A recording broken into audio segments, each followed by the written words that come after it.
right, good afternoon, American Heart instructors. Thank you, everybody, for actually being an American Heart instructor. I really appreciate all the hard work you do. Teaching is so rewarding, and I'm lucky to have you as American Heart instructors. So, with the coronavirus outbreak, I'm just going to go over one of the new training memos that came out on March the 10th. One of the guidelines, it just says that if you are teaching an affected area, there's a couple things that we just need to make sure that we're doing, and I'm sure everyone is doing these.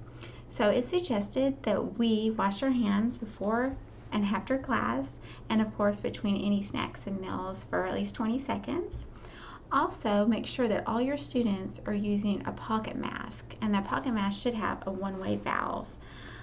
With the pocket mask, make sure that it's their personal pocket mask. If you are loaning a pocket mask to a student, you make sure you disinfect it before use. Also, with the mannequins, we need to make sure they are at least 3 feet apart from each student, and we want to wipe down the chest with rubbing alcohol if the students are sharing mannequins. With the two-man approach with the ambu bags, we need to make sure that the students are using gloves when they're using the ambu bags, and we're also disinfecting them with at least, I believe it says alcohol as well when using the pocket mask and the ambu bag. So this memo is located on the Instructor network.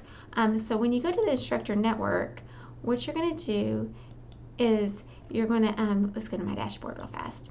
So when you log in, you'll scroll over to additional tools and you'll see the training updates. And this is a list of all the newest updates for the COVID-19 virus. Okay? All right, so now that I have everybody with me, I'm going to go over one more thing.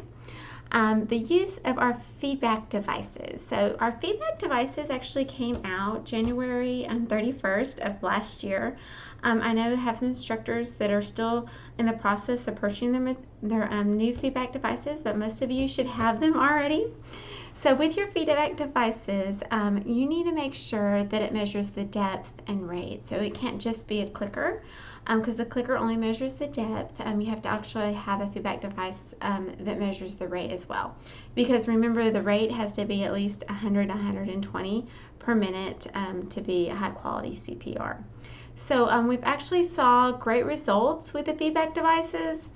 The memo is stating, as an instructor, direct feedback devices measures compression rate, depth, and provides real-time audio or visual feedback. And these are critical for skills checkoffs. There are many types of instructional feedback devices available through the American Heart Training Center. So I'm going to show you just a couple of these feedback devices. I purchased mine from WorldPoint, but you're welcome to purchase yours from anywhere you like. We have the wristband. So the wristbands you can use along with the clickers, so it's going to measure the rate. I've used the wristbands, but it only lasted, like I said, for 3 months, and it wasn't just the batteries, but I do training on a regular basis and at a high quality as well. So the wristbands were not for me, but if you only train every once in a while, they could be for you. I found the best recommendation is the Preston mannequins. They seem to last the longest and then the most durable. They actually have the 2 lights on the chest. One measures the rate and one measures the depth. So the Preston mannequins seem like they're most efficient out of all the mannequins that we've been using.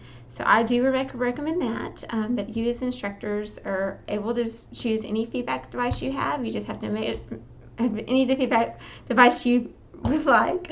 You just have to make sure it measures the depth and rate. Okay, as always, thank you for being an American Heart instructor, and I will talk to you soon.